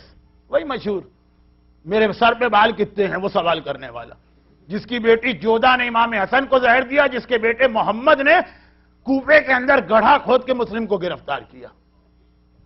اب باقاعدہ شہد میں پکا کے ایک حلوہ لے کے آیا. حلوہ خود اپنی جگہ کتنی اچھی چیز اور شہد میں پکا ہوا حلوہ. مولا نے کہا یہ اس سے زیادہ خطرناک ہے جو مطالبہ مجھ سے میرے بھائی نے کیا تھا. یہ شہد والا حلوہ مجھے ایسا لگا صاحب کے زہر میں بجھی ہوئی چیز لائی جا رہی. میرے مولا خطبے میں کہتے میں نے اس سے پوچھا ایک جان بوجھ کے ایک میں لفظ لے کے آ رہا ہوں اصلتن ام صدقت ام زکاتن ام صدقتن یہ محرم علینا اہل البیت. یہ تو کیا لے کر آیا؟ یہ حلوہ کیوں لایا؟ کوئی میں نے کام کیا ہے جس کا مجھے بدلہ دے رہا ہے؟ یعنی کوئی مزدوری؟ یہ کوئی زکات کی رقم ہے؟ کوئی صدقہ ہے جو ہم اہل بیت پہ حرام ہے؟ علی نے کہا یہ صدقہ لایا ہے جو ہم اہل بیت پہ حرام ہے. ہم اہل بیت. دیکھیے اپنی جب عقل کم ہو آدمی کے علم کم ہو تو کیسے ٹھوکریں کھاتا. پاکستان کے اندر ایک گروہ نکلا وہ کہتا ہے یہ جو درود آج تک ہم پڑھتے آ رہے ہیں درود غلط ہے اس لیے کہ اس میں علی نہیں. ان کا درود ہے اللہم صلی علی محمد و علی و آل محمد. کہا اس درود میں آل محمد ہیں اور رسول ہیں، علی کہاں؟ علی اور درود میں نہ ہو، ہم کو نہیں چاہیے ایسا درود. چنانچہ باقاعدہ درود میں تبدیلی کر کے صلی علی محمد و علی و آل محمد. بہت پھیلتا جا رہا ہے یہ درود. جو کام 1400 سال سے دشمنان اہل بیت نہ کر سکے وہ محبان اہل بیت نے کر دکھایا. 1400 سال سے ان کی ہمت نہیں ہوئی تھی علی کو آل محمد میں سے نکالنے کی. یہ شیعہ نے اپنی جہالت اور کم علمی کی وجہ سے نکال دیا. اسلامی اعتبار سے بھی اور عربی زبان کے اعتبار سے بھی داماد آل میں شامل ہے. چنانچہ داماد سے ساری زندگی پردہ نہیں ہوتا ہے ساس کا. اور یہاں پر علی نے کہا محرم علینا اہل البیت، ہم جو اہل بیت ہیں، علی اپنے آپ کو اہل بیت میں شامل کر رہے ہیں. اور آج کا شیعہ کہہ رہا علی تو ہی نہیں اہل بیت میں، ان کو الگ سے لے کر آؤ. محرم علینا یہ صدقہ لایا ہے جو ہم اہل بیت پہ حرام ہے. خاص یہ لفظ استعمال کیا جس کی بظاہر وہاں ضرورت بھی نہیں تھی. شاید ایسے ہی سو کالڈ شیعوں کے لیے جن کے پاس سر سے پیر تک جہالت بڑھی ہے، بڑے بڑے مسئلے حل کرنے جا رہے ہیں. یہ ہر قسم کے لوگ ہیں. ان میں وہ بھی ہیں جو ہاتھ میں تفسیر قرآن اور نہج البلاغہ لے کے گھوم رہے ہوں گے، ان کو پتہ ہی نہیں نہج البلاغہ کی ابجد کیا. نہج البلاغہ کے لیے ایک اصول میں بیان کیے دے رہا ہوں. سید رضی جنہوں نے نہج البلاغہ کمپائل کیا، ہر خطبے سے پہلے لکھا ہے یہ کمپلیٹ خطبہ نہیں ہے. ہر ایک خطبے سے پہلے ان کا لفظ ہے وَمِن کَلَامٍ وَمِن خُطْبَةٍ. عربی میں من کا مطلب ایک ایکسٹریکٹ، ایک حصہ. علی کے خطبے میں سے خطبہ، علی کے کلام میں سے ایک کلام. پورا کلام نہیں ہے، پورا خطبہ نہیں ہے. علی کے خطبات بہت سارے اس وقت کے مجمع کے اعتبار سے تھے. ایک عورت کی مذمت کی ہے تو وہ ساری عورتوں کی برائی نہیں، وہ خاص خاتون خانہ تھیں جن کو ہونا چاہیے تھا خاتون خانہ، لیکن وہ بن گئی شمع محفل. وہ ایک الگ مسئلہ ہے، خاص عورت کی بات. کوفے والوں کی برائی ہے، لیکن وہ کوفے والے جو اس وقت علی کے زمانے میں تھے، قیامت تک کے کوفے والے اس میں نہیں آئے. غرض یہ بہت ساری باتیں ہو جائیں گی. میرے مولا نے کہا، اس کے بعد وہ جملہ کہا انشورنس کے $200 یا $100 کے کلیم پہ اپنا ایمان و تقوی بیچنے والوں، جاب انلیگل جاب کرتے ہوئے وہاں سے مختلف بینیفٹس کلیم کرنے والوں، میرا مولا کہتا ہے لا اعطیت الاقالیم السبع بما تحت افلاکہا. اگر مجھے سارے آسمان اور ان کے نیچے 7 زمینیں دے دی جائیں کہ ان عاصی اللہ فی نملۃ، کہ میں ایک چونٹی کے بارے میں اللہ کی نافرمانی کروں، ان اسلبھا جلب شعیرۃ، کہ اس کے منہ میں جو کھجور کے جو کے دانے کا چھلکا، جو کے دانے کا چھلکا، یہ میں اس کے منہ سے چھین لوں خدا کی نافرمانی کرتے ہوئے، تو یہ میں انجام نہ دوں گا چاہے اس کے بدلے میں مجھے 7 آسمان و زمین مل جائیں. علی تو وہ 7 آسمان و زمین ملے، لیکن علی کہہ رہے ہیں ایک جو کا چھلکا چونٹی کے منہ سے نہ لوں. نہج البلاغہ خطبہ نمبر 221. اور علی کا چاہنے والا، علی کا ماننے والا، کہیں سے یہ مسئلہ آ گیا کہ غیر مسلم حکومت کا مال چوری کر سکتے ہیں، کہیں سے یہ مسئلہ آ گیا کافر کا مال چوری کر سکتے ہیں، کہیں سے یہ مسئلہ آ گیا مومن کا مال چوری کر سکتے ہیں، کہیں سے یہ فتویٰ آ گیا کہ سگے بھائی کا حق کھا سکتے ہیں، کہیں سے یہ مسئلہ آ گیا بیوی کا کوئی حق ادا نہیں کرنا. وہ مینٹیننس والا مسئلہ جو اب تک چل رہا ہے. غرض یہ کہ میرے مولا کو واقعہ بہت مشہور ہے، آپ نے سنا ہے، میں ہلکا سا اشارہ کر رہا ہوں، ٹائم نہیں ہے اس لیے. مجھے آپ کے وقت کا بہت خیال ہے، بس بہت مختصر 2 باتیں آپ کی خدمت. لیکن پہلے یہ مثال، جس علی کی حالت یہ ہو کہ شہر کوفہ میں 12 بجے رات کو اگر کوئی آدمی علی کے پاس دوڑا آئے، 1400 سال پہلے کی دنیا میں 12 بجے رات کو کوئی کسی کے گھر نہیں جاتا. میت ہو جائے تو نہیں آتا، صبح اطلاع کرائی جائے گی. کوئی اتنا ہی کوئی ایمرجنسی کا مسئلہ ہو تو 12 بجے رات کو آئے گا. پورا شہر سناٹا، اندھیرا، لوگ سو رہے ہیں. علی کے پاس آیا، علی کے گھر میں چراغ چل رہا، گھبرا کے اندر گیا، یا مشکل کشا کائنات ایک مسئلہ ہے میرا. چراغ چل رہا، علی کچھ کام کر رہا ہے. 1 منٹ ٹھہر جا، یہ تیرا اپنا مسئلہ ہے کہ اس کا تعلق عام مسلمانوں سے؟ گھبرا کے کہا مولا میرا مسئلہ. علی نے چراغ گل کیا، چراغ کو بجھایا، کہا بتا کیا مسئلہ. حیران ہو گیا مولا یہ سب کس لیے؟ کہا یہ چراغ بیت المال کا، یہ رجسٹر بیت المال کے، میں بیت المال کے چراغ میں بیت المال کا کام کر رہا. تو جو اپنا پرسنل مسئلہ لے کر آیا اس میں بیت المال کا چراغ نہیں جل سکتا. کتنے سینٹ کا تیل جل جاتا ہے، 1 یا 2 سینٹ یا 5 سینٹ. علی اس کو برداشت کرنے کو تیار نہیں. تو جو طریقہ کار ہم نے بنا دیا، یعنی وہ جو علی نے زبان سے کہا کہ ساتوں آسمان و زمین دے دیے جائیں، چونٹی کے منہ سے جو کے دانے کا چھلکا چھینوں یہ نہیں کروں گا، تو خالی زبانی نہیں کہا. جب 50 اسلامی ممالک مل رہے تھے، علی نے ایک جھوٹ کی خاطر ٹھکرا دی. جب آیا آدھی رات کے وقت وہ مومن ایک آدھے سینٹ کا تیل تھا، وہ علی نے برداشت نہیں کیا. اور یہی نظام علی اپنے چاہنے والوں میں نافذ کر رہے ہیں.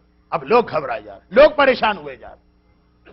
علی کو دشمنی اہل بیت کی وجہ سے جو مظالم ہوئے سو ہوئے، علی کو اپنے اس تقوی والے کردار کی وجہ سے بھی جو ٹف ٹائم اپنے شیعوں کے ہاتھوں بھی ملا. سب نہیں، ایسے چاہنے والے بھی تھے کہ چوری کرتے تھے، ہاتھ کٹواتے تھے. عورتیں زنا کرتی تھی، خود آ کے اپنے آپ کو پیش کرتی تھی کہ ہمیں سنسار کیجئے، یعنی سٹوننگ کی سزا. یہی دو سزائیں آج کل اسلام پر سب سے بڑی تہمت بن رہی ہیں نا، کہ یہ خلاف انسانیت ہے کسی کا ہاتھ کاٹ دینا، یہ خلاف انسانیت ہے کسی کو سنسار کر دینا. یا ایک بکرے کو آپ ہوش کی عالم میں ذبح نہیں کر سکتے، پہلے اس کو بے ہوش کیا جائے گا پھر ذبح کیا جائے گا.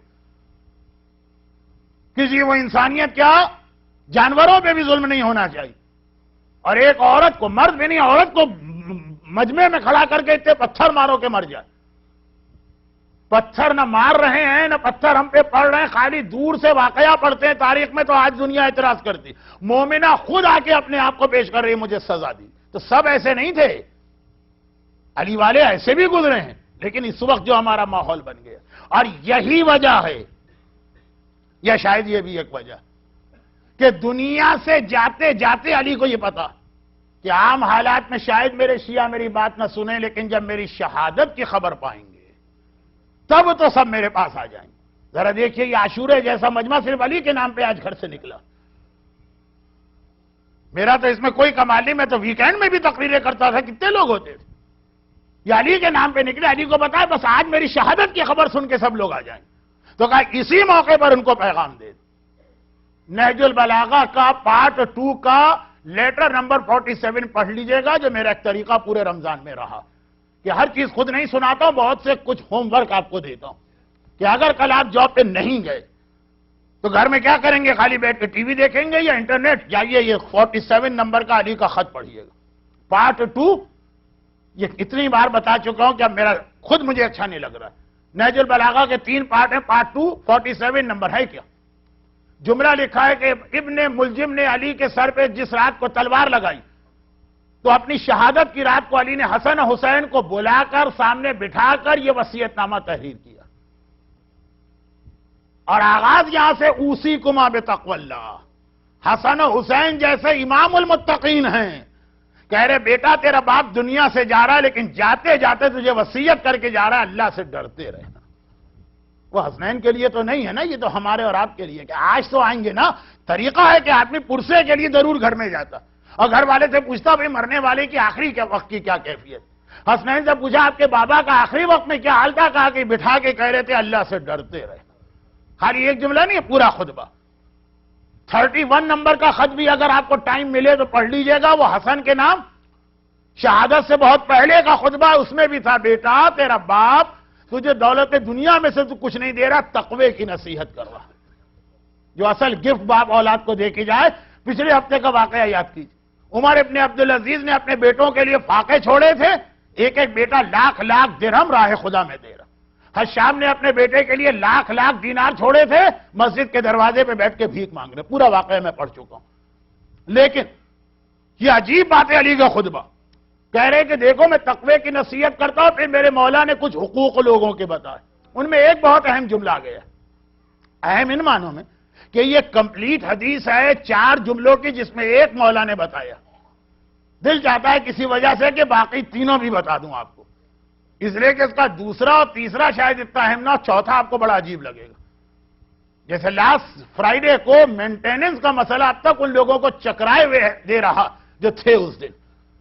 مولا کی اس حدیث میں 47 نمبر کا لیٹر جو آج کی رات حسنین کو لکھوایا. بس یہ بالکل میں آخری مراحل پہ ہوں. اس کے اندر میرے مولا کا ایک جملہ ہے کہ دیکھو ایک ہاف پیج کا ہے یہ وصیت نامہ. یہ نہیں کہ آپ کو بہت ٹائم نکالنا. ہاں 31 نمبر کا جو لیٹر ہے علی کا وہ کوئی 40 صفحے کا 20 صفحے کا. یہ خالی ہاف کا پیج آج کی رات کا، پڑھ لیجئے گا جا کے. دیکھو وصیت کرتا ہوں کہ اپنے پڑوسیوں کا اور ہمساؤں کا بڑا خیال رکھنا. اور پھر وہ جملہ کہا جو رسول اللہ نے کمپلیٹ کر کے کہا تھا. عجیب حدیث ہے رسول کی. اور مجھے یہ حدیث اس لیے بھی عجیب لگتی ہے کہ اس میں 4 باتیں، 3 بہت پڑھی جاتی ہیں، چوتھی بہت کم پڑھی جاتی ہے، بلکہ شاید بالکل نہیں پڑھی جاتی. اس کے اندر میرا مولا کہتا کہ دیکھو پڑوسیوں کا خیال کرنا، کیونکہ میں نے رسول خدا سے سنا کہ جبرائیل مجھے پڑوسیوں کے بارے میں اتنی تاکید کرتے تھے. جب آتے یہ علی کا خط پڑھ رہا ہوں، علی کا وصیت نامہ پڑھ رہا ہوں، جب آتے تھے کہ مجھے رسول کہتے مجھے ڈر لگا. یہ ایک اسٹائل ہے عربی زبان کا کہ کہیں ان کو میراث میں بھی حصے دار نہ بنا دیا جائے پڑوسیوں کو. اتنا ان کا حق بتایا کہ ڈر لگا کہیں میراث میں ان کو نہ مل جائے. اور جبرائیل جب آتے تھے مسواک کا اتنا حکم دیتے تھے کہ مجھے ڈر لگا کہ نماز روزے کی طرح واجب نہ ہو جائے. اور جبرائیل جب آتے تھے تو نماز شب کی اتنی تاکید کرتے تھے کہ مجھے ڈر لگا کہ کہیں نماز شب چھٹی نماز نہ بن جائے روزانہ کی. کوئی اس میں عجیب بات نہیں. جن کو عمل کرنا ہے وہ بھی، جن کو نہیں بھی کرنا ان کو حدیث بالکل نارمل لگ رہی. آخری جملہ، جبرائیل آتے تھے اور بیوی کے حقوق کی اتنی تاکید کرتے تھے کہ مجھے ڈر لگا کہ بیوی کو اف کہنا بھی حرام نہ ہو جائے. والدین کو اف کہنا تو حرام ہو گیا ہے نا، اف کا اتنی تاکید کرتے تھے مجھے لگا کہ بیوی کو اف کہنا بھی تو حرام نہیں ہونے والا. جو ویسے ہی بیویوں کے بڑے اطاعت گزار و فرما بردار ہیں ان کو بھی یہ حدیث ڈائجسٹ نہیں ہوتی. اور جو اٹھتے جوتا بیٹھتے لات والے اصول پہ عمل کرتے ان کے لیے تو حدیث ہے بھی نہیں.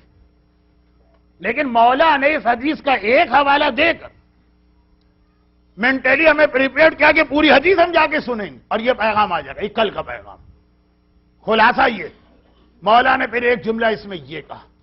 اور دیکھو یہ وصیت نامے کا آخری جملہ ہے میرے مولا کا کہ دیکھو قرآن کا بڑا خیال کرنا، ایسا نہ ہو غیر قرآن میں تم سے آگے نکل جائے.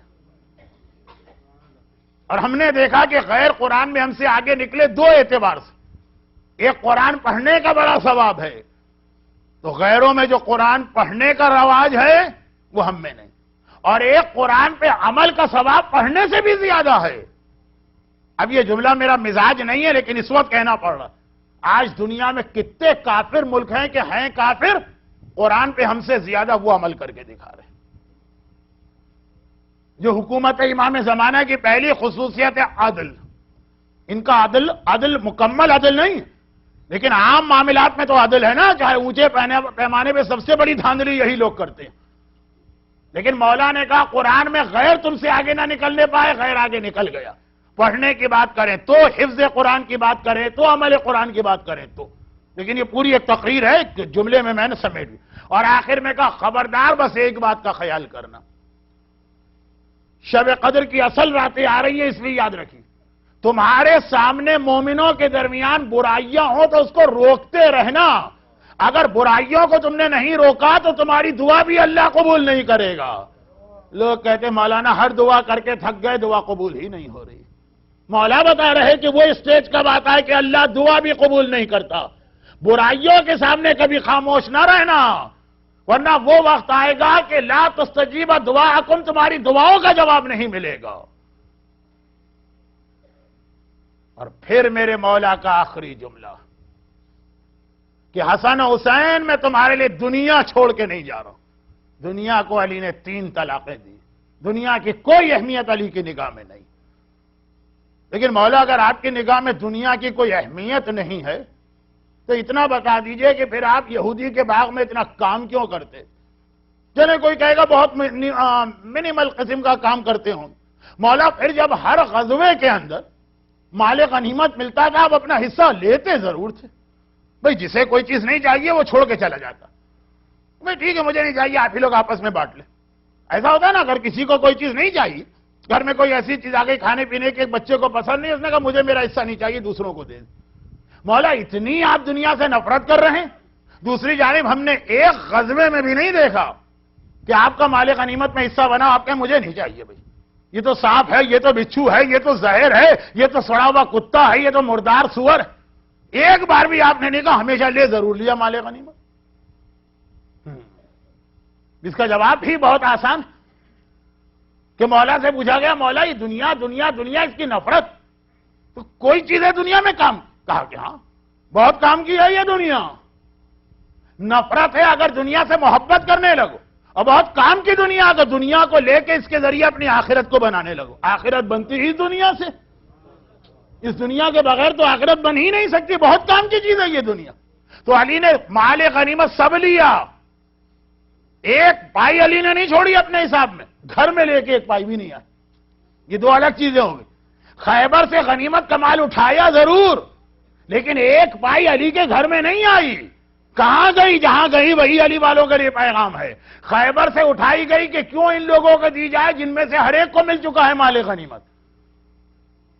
جو خیبر سے لے کے مدینے تک غربا ہیں، فقراء ہیں، مساکین ہیں، اسلامی دوسرے پروجیکٹ ہیں، ان میں یہ کیوں نہ خرچ کیا جائے. یاد کیجئے گا سورہ روم کی آیت، مال حرام، رشوت کا، جوئے کا پیسہ آیا. پیغمبر نے نہیں کہا چھوڑ دو کافر کے بعد یہ مال حرام ہے، لو ضرور، اپنے آپ پہ نہیں خرچ کرو، راہ خدا میں خرچ کر دو. لیکن ہم تو یہی کہتے ہیں نا ہم سپر متقی بنتے ہیں. ہم متقی نہیں، ہم سپر متقی ہوتے ہیں. بھئی وہ حرام ہے ہم تو ہاتھ ہی نہیں لگائیں گے. پیغمبر نے کہا نہیں لے کر آؤ، جوئے کا پیسہ ہے لاؤ، سود کا پیسہ ہے لاؤ. لیکن جو لوگ خالی آج کے مجلس میں آئے وہ لاؤ کے اوپر فوراً عمل نہ کرے، پہلے تقریر سن لے، لیکن اس کے بعد کیوں چھوڑا جائے.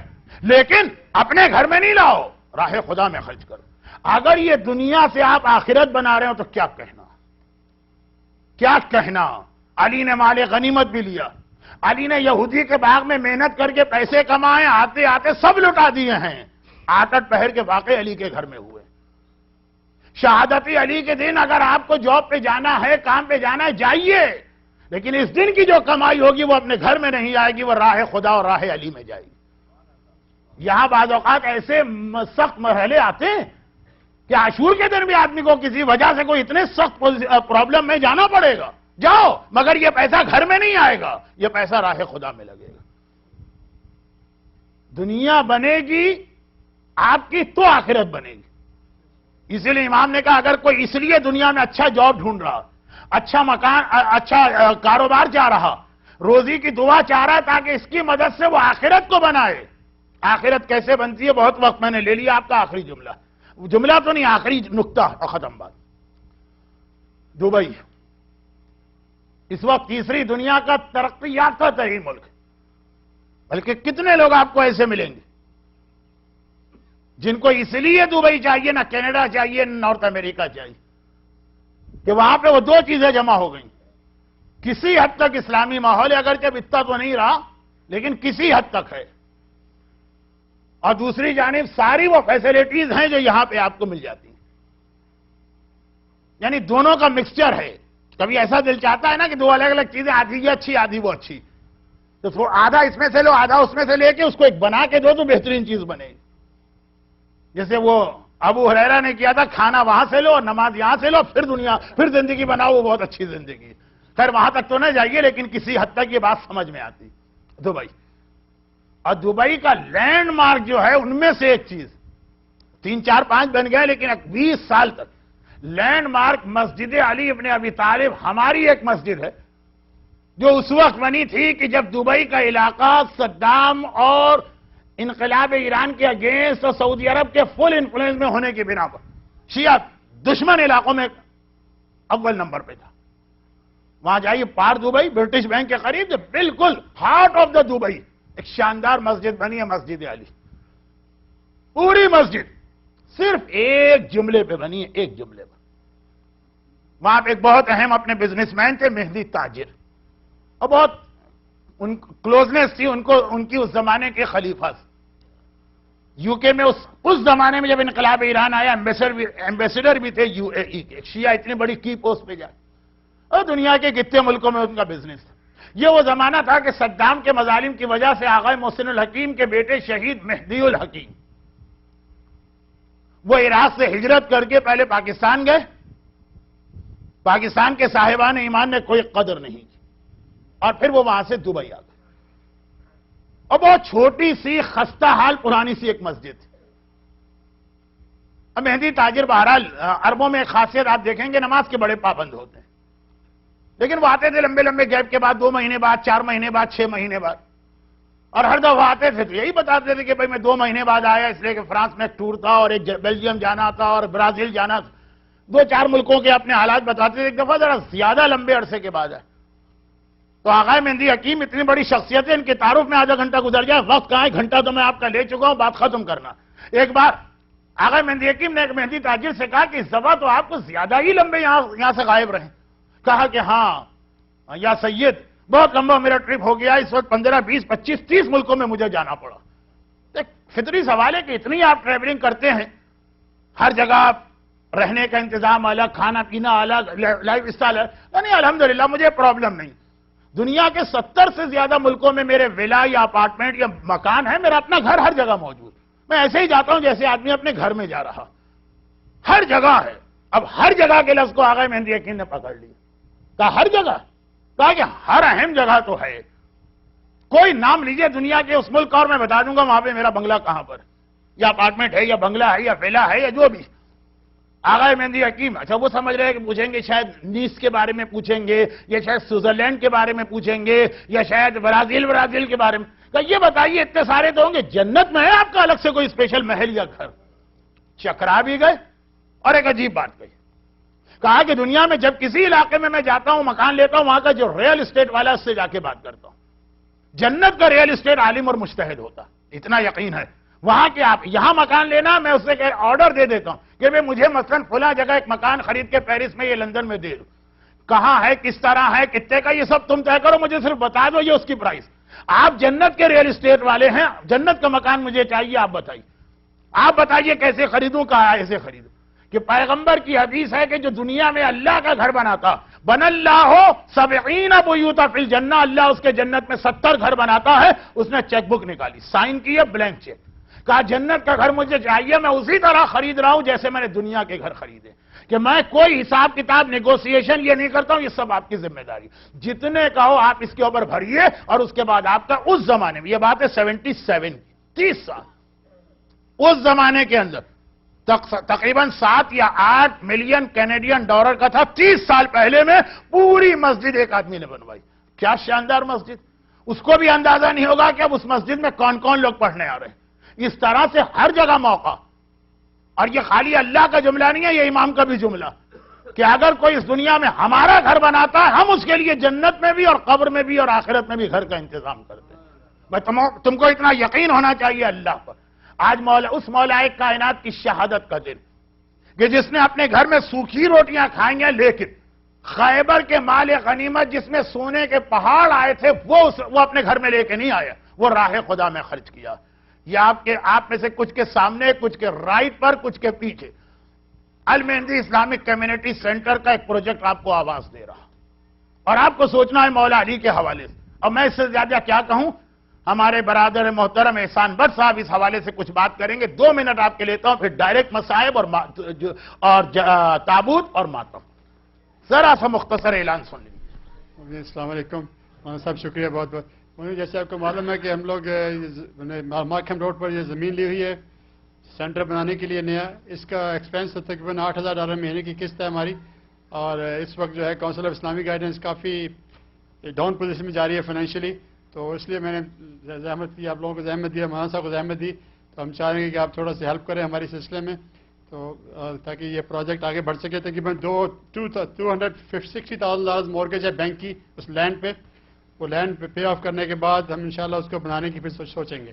تو آپ پلیز ہیلپ کیجئے، اور ہم چاہ رہے ہیں کہ آپ لوگ پلیجز دیں تاکہ اس پروسیس میں ہم آگے بڑھ سکیں. 3 سال سے ہم لوگ کوشش کر رہے ہیں اس کو لینے کی، کیونکہ ٹوٹل پرائس اس کی 1.2 ملین تھی، لیکن اب بینک کا لون جو ہے، کچھ لون مومنین کا ہے لیکن بینک کا لون جو ہے وہ $260,000 ہے. تو پلیز آپ ہیلپ کریں. اور میرے پاس ایک پہلا پلیج آیا ہے بردر علمدار حسین خان اور طاہرہ حسین خان کا $1,000 کا، میں اس سے افتتاح کرتا ہوں. برادر غلام خرفان 500. جزاک اللہ صلوات please. Yes Brother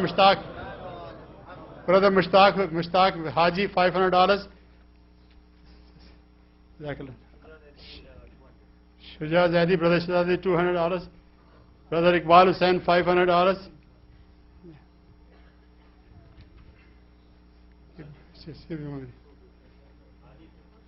Brother Hadi Naqvi, $250. Jazakallah. Hamara Noah Khan. Brother Tahir Naqvi, $200. MashaAllah. Jazakallah Mu'minin, Jazakallah. Nare Salawat.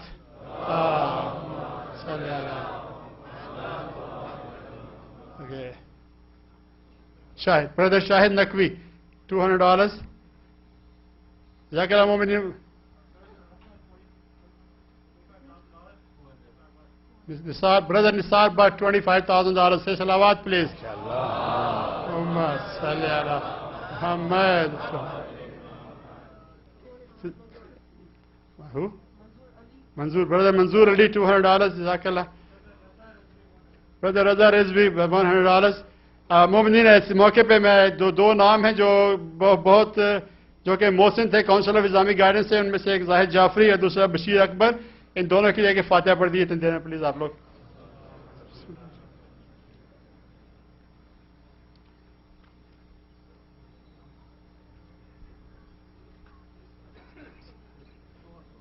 Brother Haji Majeed Abdul Majeed $200.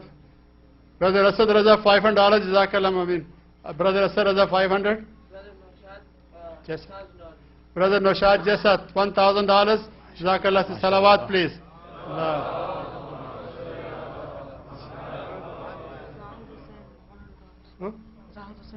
Zahid Hussain, $100.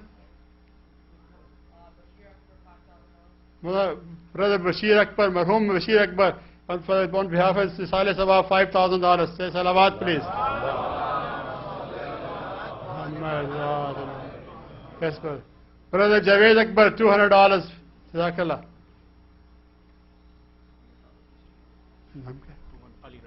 Brother Ali Raza, $200.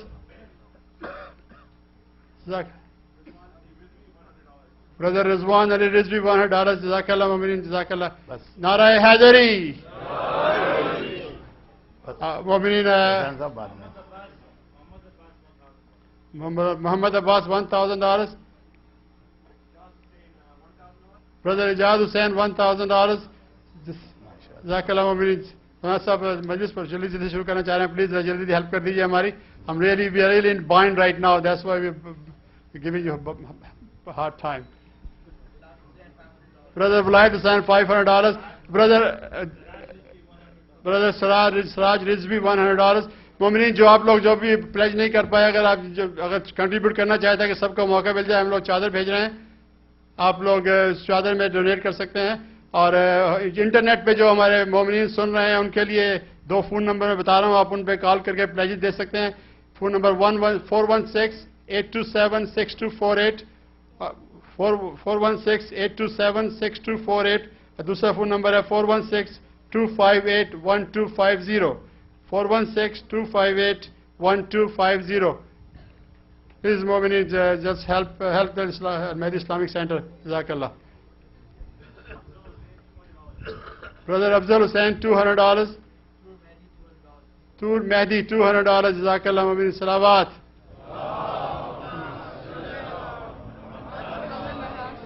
Mirza Waqar. Mirza Farhan Rizvi, $100.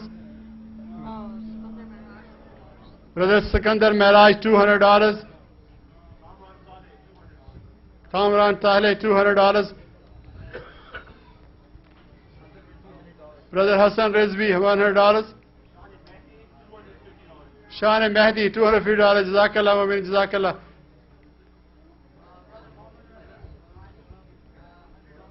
Brother Muhammad Raza Sumani, $100. Jazakallah Mu'min. Brother Bakir Shah, Bakir Raza, $100. Jazakallah. Brother Muhammad Raza Rizvi, $100. Jazakallah Mu'mineen. دوسرا یہ بھی ہے کہ we are running in deficit on Ramzan fund.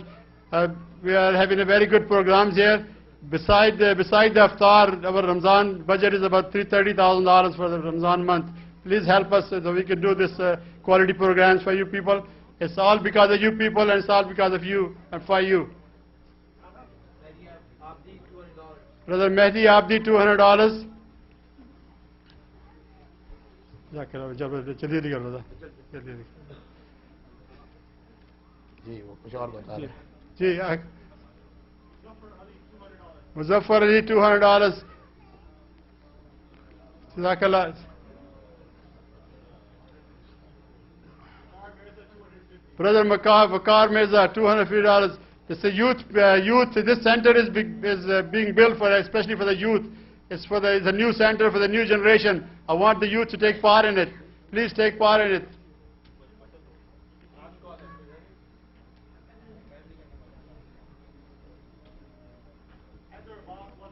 Brother Heather Abbas, $100. مومنین ایک request یہ بھی ہے کہ جو پلیجز دے رہے ہیں یہ ذرا جلدی سے دے دیجیے ہمیں پیسے، کہ ہمیں کونسل کو ریئلی پیسوں کی ضرورت ہے، اور جلدی سے کر دیجیے ذرا. جزاک اللہ مومن. بہت بہت شکریہ. جو لوگ نہیں دے سکے یا بعد میں دینا چاہیں کوائٹلی مجھے یا کمیٹی کسی ممبر سے بھی رابطہ قائم کر سکتے ہیں. بہت بہت شکریہ آپ لوگوں کا. شکریہ مولانا صاحب. بہت بہت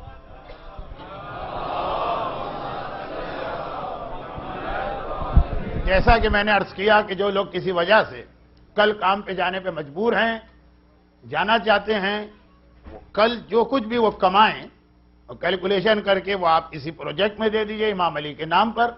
دو مختصر حدیثیں، گرچہ اب اس کا وقت تو نہیں رہا، یعنی وہ چادر چلی گئی یہاں سے. وہ یہ کہ پیغمبر نے ایک مرتبہ فرمایا تھا کہ یہ بتاؤ کہ 1000 سے بڑا کب ہوتا ہے؟ لوگوں نے کہا یا رسول اللہ وہ کبھی ہو ہی نہیں سکتا. پیغمبر نے کہا نہیں ہوتا ہے. اگر کسی کے پاس $2 ہیں اس میں سے ایک راہ خدا میں دیتا، اور کسی کے پاس $10,000 ہیں اس میں سے $1,000 راہ خدا میں دیتا، تو 10,000 میں سے 1,000 والے کی رقم چھوٹی ہے، 2 میں سے 1 والے کی رقم بڑی. جنگ تبوک میں یہی ہوا. دوسری حدیث یہ ہے کہ ماہ مبارک رمضان میں ہر عبادت کا ثواب کم سے کم 70,000 ٹائم تو آپ اس کو ملٹیپلائی کیجئے. جیسے قرآن ہم لوگ اسی لیے پڑھتے ہیں کہ اس میں قرآن کا ثواب زیادہ، دعائیں اسی لیے مانگتے ہیں اس میں دعاؤں کا ثواب زیادہ، قضاء عمرے کی نماز اسی لیے پڑھتے ہیں اگرچہ سارے سال پڑھنا چاہیے ہوگا اس کا ثواب زیادہ. وہی ڈالر جو آپ عام دنوں میں دیں گے وہی اگر $10 ماہ رمضان میں دیں اس کو ثواب کے اعتبار سے 70,000 سے ملٹیپلائی کریں. میرے مولا کی وصیتیں تو آپ سن رہے تھے، وصیت نامہ نمبر 47 پڑھ لیجئے گا، ½ پیج کا ہے. لیکن ایک وصیت نامہ الٹا تھا جس میں بیٹے نے آ کر کہا کہ میرے بابا نے ایک وصیت نامہ لکھا اور اس میں یہ شرط لگائی ہے کہ مولا سے ریکویسٹ کرنا کہ اس پہ وہ عمل کرے. میرے بابا جو ہے وہ کھجور سے بھرا ہوا ہے پورا گودام چھوڑ کے گیا.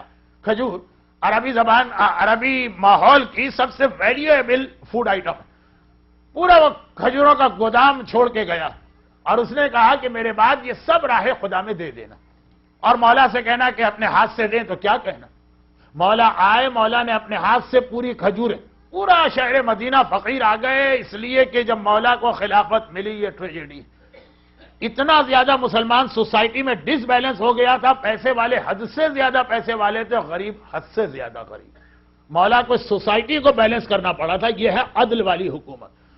تو پورا گودام راہ خدا میں دے دیا اور آخر میں غلام اس میں جھاڑو لگا رہے تھے کہ غلام دوڑا آیا اور کہا مولا ایک کھجور بچی ہوئی نکل ہے. جھاڑو دے رہا ہے، ایک کھجور بچی ہوئی مل گئی ہے، یہ لے لی. مولا نے کھجور اٹھائی اور کہا کہ اگر مرنے والا اپنی زندگی میں اپنے ہاتھ سے ہی کھجور دے کے جاتا تو اس کا ثواب اس پورے بھرے ہوئے گودام سے زیادہ تھا. جو اپنے ہاتھ سے دو، جو اپنی زندگی میں دو راہ خدا میں، کیا کہنا اس کے ثواب کا. تو یہ مولا کی زندگی کا وہ پہلو تھا جس کی بنا پر کل شہر کوفہ میں کسی بھی یتیم گھر میں، کسی بھی بیوہ گھر میں، کسی کی غریب گھر میں چولہا نہیں جلا تھا. کل جو لوگ محب اہل بیت تھے کہ نہیں تھے، سب علی کا سوگ منا رہے تھے، اس لیے کہ واقعاً جو یتیموں کا سرپرست ہے، واقعاً جو غریبوں کا خیال کرنے والا، واقعاً جو ابو المساکین ہے، کوفے کے ایک ایک گھر میں رات کی تاریکی اور تنہائی میں اپنے کندھوں پہ بوریاں لے لے کے میرا مولا جاتا اور ایک ایک کو اس طرح سے دے کے آتا ہے کہ اس کو بھی پتہ نہیں چلتا کون دے کے گیا. وہ اندھے کا واقعہ تو سنا ہوگا. 3 دن بعد حسن مشتبہ سے کمپلین کرتا ہے کہ جو رات کو مجھے روٹیاں دے کے جاتا تھا 3 دن سے کوئی نہیں آیا. اور حسن نے روتے ہوئے کہا وہ میرے بابا تھے جو 3 دن پہلے اس دنیا سے گئے. وہ علی وہ علی جسے جاتے جاتے امت کا اتنا خیال تھا کہ آج مغرب اور عشاء کی نماز کے بعد کہا حسن بیٹا مسجد میں جا کے اعلان کرا دو کہ جن کے کوئی بہت اہم مسئلے ہیں وہ آج بھی آ کے علی سے پوچھ لیں. علی ابھی اس دنیا میں ہے, جاتے جاتے بھی تمہارے سوال کا جواب دینا چاہتا, لیکن مجمع عام نہیں, جن کے خاص مسئلے ہیں وہ 8 یا 9 صحابی آئے. زندگی میں پہلی بار میرے مولا نے یہ جملہ کہا جس نے خیبر کے اس دروازے کو اپنے ہاتھ میں اٹھا لیا جسے کھولنے کے لیے 40 آدمی چاہیے تھے. آج ایک بار وہ کہتا کہ اے میرے صحابیوں سلونی قبل ان تخفضونی, مجھ سے پوچھو اس سے پہلے کہ نہ رہو, لیکن آج مختصر سوال پوچھنا. آج تمہارے مولا کے بدن میں اتنی طاقت نہیں رہی ہے کہ تفصیلی جواب دے سکے. ارے لوگوں سے جو کہا سو کہا. مغرب اور عشاء کی نماز بھی علی نے ایسی پڑھی جو یہ بتانے کو کافی ہے کہ آج علی کی کیا حالت ہے. زندگی میں یہ پہلی نماز تھی جو علی نے بستر پر بیٹھے بیٹھے پڑھی ہے. میں نے اس سے پہلے خدیجہ طاہرہ کی مجلس میں پڑھا تھا کہ کچھ ایسی ٹرمز ہیں جو ہمارے اور آپ کے ہاں کوئی ویلیو نہیں رکھتی ہیں. اہل بیت کے ہاں وہ قیامت ہوتی ہے, قیامت. بیٹھ کر نماز پڑھے اہل بیت کا کوئی فرد سمجھیے قیامت سے کم نہیں ہے. زینب کبریٰ اگر سنت نماز زندان شام میں بیٹھ کے پڑھیں تو سجاد گھبرا جائیں, پھوپھی اماں آپ تو شام غریبہ بھی بیٹھ کے نماز نہیں پڑھ رہی تھی, آج آپ کتنی کمزور ہو گئیں. یا وہ فاطمہ زہرا نے آخری نماز بیٹھ کے پڑھی تھی جب پسلیاں ٹوٹی ہوئی تھی, ایک ہاتھ سے ٹوٹی پسلیوں کو سنبھالا تھا. یا آج میرے مولا نے کہ جن کا سارا جسم زہر کے اثر سے اتنا زرد ہو گیا ہے کہ وہی حجر ابن عدی جو 2 بار جن کا واقعہ آیا, تذکرہ آیا, جب وہ کمرے میں داخل ہوئے کہا مولا کے زخموں پہ ایک یلو کلر کی پٹی باندھی گئی تھی. لیکن آج مولا کا جسم اتنا یلو یا اتنا زرد تھا کہ پتہ ہی نہیں چل رہا تھا کپڑا کہاں ہے اور علی کی کھال کہاں ہے. اور ادھر ابن ملجم کہہ رہا کہ میں نے وہ زہر خریدا ہے جس کا ایک قطرہ اگر پورے دریا میں ڈال دو تو سارے دریا کی مچھلیاں مر کے رہ جائیں گی. میرا مولا ہے کہ 3 دن اس زہر کو اپنے جسم میں برداشت کیا ہے. یہ زہر جو میرے مولا کے جسم کو اندر ہی اندر کاٹ رہا ہے کہ آخر میں یہی وقت آیا. روایتوں میں ہے کہ آدھی رات سے کچھ پہلے کا وقت آیا. میرے مولا نے ایک بار سارے گھر والوں کو اپنے بستر کے چاروں طرف بلایا. علی کے 12 بیٹے ہیں, علی کی 16 بیٹیاں ہیں, علی کی ازواج ہیں جو بیوہ ہونے جا رہی ہیں. ایک مرتبہ علی نے آخری وصیتیں شروع کی اور ان وصیتوں میں اہم ترین وصیت یہ تھی اپنی ایک بیوی سے, اپنی ایک بیٹی سے, اپنے ایک بیٹے سے کہا میرے بعد تمہارا امام وقت حسن مجتبی ہے. ہاتھ لے کے حسن کے ہاتھ میں رکھا. کہا کہ جب میں دنیا سے چلا جاؤں تو حسن کی اطاعت کرنا, مگر عزاداروں ایک کا ہاتھ میں رکھ رہے ہیں. عباس کی باری آئی, ادھر عباس آگے آئے, ادھر علی نے کہا حسن بیٹا تم ذرا پیچھے ہٹ جاؤ, حسین آگے تو آنا. حسین آگے آئے. میرے مولا نے عباس کا ہاتھ حسین کے ہاتھ پہ رکھا. علی اپنے بستر پہ ہل نہیں سکتے ہیں, اتنے کمزور ہو گئے ہیں. علی کے کان میں کسی بیوی کے رونے کی آواز آئی. علی نے گھبرا کے کہا ابھی میں زندہ ہوں. زینب بیٹی یہ کون رو رہا ہے؟ زینب نے ہاتھ جوڑے, بابا اماں ام البنین رو رہی ہیں. علی نے کہا ام البنین ذرا قریب تو آؤ. ام البنین تم کیوں رو رہی ہو؟ ام البنین نے ہاتھ جوڑے کہا آقا صرف اتنا بتا دیجئے میرے عباس سے کیا غلطی ہو گئی, میرے عباس کی خطا کیا ہے؟ آپ نے آقا حسن کے ہاتھ میں عباس کا ہاتھ نہ دیا, حسین کے ہاتھ میں کیوں دیا؟ علی جیسا صابر آنکھوں میں آنسو آ گئے. ام البنین ابھی نہیں بتا سکتا ہوں, لیکن میں دنیا میں نہ ہوں گا, تم زندہ ہوگی تب پتا چل جائے گا عباس کا ہاتھ حسین کے ہاتھ میں کیوں دیا گیا. حسن مجتبی کے ہاتھ میں سب کا ہاتھ دیا. ایک بار علی نے کہا اچھا اب سب میرے بستر سے دور چلے جائیں. سب کو دور کیا, حسین کو قریب بلایا. حسین قریب آئے. بابا کیا بات ہے؟ کہا نہیں اور قریب آؤ. یہاں تک کہ حسین کا کان گویا علی کے منہ کے قریب گیا. علی نے آخری کوئی جملہ کہا بیٹا حسین سمجھ گئے؟ حسین نے سر اٹھا کے کہا سمجھ گیا. اب لوگ 20 سال تک پوچھتے رہے آقا حسین, بہنیں پوچھتی رہی بھیا حسین, مائیں پوچھتی رہی بیٹا حسین, اتنا بتا دو آخر میں علی نے کیا کہا ہے؟ حسین نے کہا میں نہیں بتاؤں گا, یہ میرے بابا کا راز ہے. مگر بتایا کب بتایا؟ جب عصر عاشورا آئی, آخری رخصت کے لیے حسین آئے. ایک مرتبہ کہا زینب بہن ذرا شانے پر سے چادر تو ہٹا نا. زینب نے چادر ہٹائی. حسین نے جھک کے بہن بازو کا بوسہ لیا۔ زینب گھبرا گئی، بھیا اس وقت میرے بازو کو کیوں چوم رہے؟ کہا 20 سال سے پوچھ رہی تھی نا، یہ آخری وصیت تھی بابا کی، 21 رمضان مجھے بستر کے قریب بلایا تھا، حسین میں کربلا میں نہ ہوں گا، میری زینب کے ان بازوؤں کا بوسہ لینا جس میں رسی باندھی جائے گی، اسی کوپے میں میری زینب قیدی بن کے آئے گی، نہ مکنا ہوگا نہ چادر ہوگی۔ آخری وصیت حسین سے کی۔ ایک بار حسین کھڑے ہوئے، بابا میں سمجھ گیا، اور ابھی گھر والے کھڑے ہیں، علی سب کو دیکھ رہے ہیں۔ ایک مرتبہ بے اختیار علی نے کہا السلام علیکم، آپ سب پہ میرا سلام ہو۔ گھر والے چونکے، مولا یہ آپ نے کس کو سلام کیا؟ کہا وہ دیکھو وہ رسول خدا آ گئے، وہ میرا چچا حمزہ آیا، وہ تمہارے چچا جعفر طیار آئے، ارے وہ تمہاری نانی خدیجہ آئی، حسنین و زینب تمہاری ماں فاطمہ بھی آئی ہیں۔ شہزادی اور شہزادی گھبرا گئے، بابا یہ کیوں آئے ہیں؟ کہا یہ مجھے لینے کے لیے آئے ہیں، میں جا رہا ہوں، زینب خدا حافظ، کلثوم خدا حافظ، حسن و حسین میرا آخری سلام لو۔ بس یہ کہا آقا دنیا سے گئے، ایک بار زینب باپ کی میت پہ گری، ہائے بابا میں یتیم ہو گئی، ارے میرا بابا۔ عزادارو اگرچہ یہ مقابلہ مناسب تو نہیں ہے، لیکن ایک جملہ کہہ دوں، شہزادی آپ یتیم ہوئی، یہ سارے چاہنے والے آپ کو پرسہ دے رہے ہیں، ان مومنین اور مومنات کا پرسہ قبول کیجئے، لیکن ہائے بابا کہہ تو دیا نا، بابا کے لاشے پہ گری تو نہ، کہیں سے شمر کا تماچا تو نہ لگا، کہیں سے پسرے ساتھ کا کوڑا تو نہ پڑا، ہائے کربلا کی یتیمہ بابا کے لاشے پہ آ کے گرتی ہے تو تماچے کھا رہی ہے، کوڑے کھا رہی ہے۔ عزاداروں وارث زندہ تھے، وارث زندہ تھے، ہاتھوں میں ہتکڑیاں نہیں تھی، پاؤں میں بیڑیاں نہیں تھی، بابا کے لاشے کو غسل دیا جا رہا ہے، بابا کے لاشے کو کفن پہنایا، علی کا جنازہ تیار ہوا، حسین نے جنازہ اٹھایا، کس شان سے جنازہ اٹھا ہے۔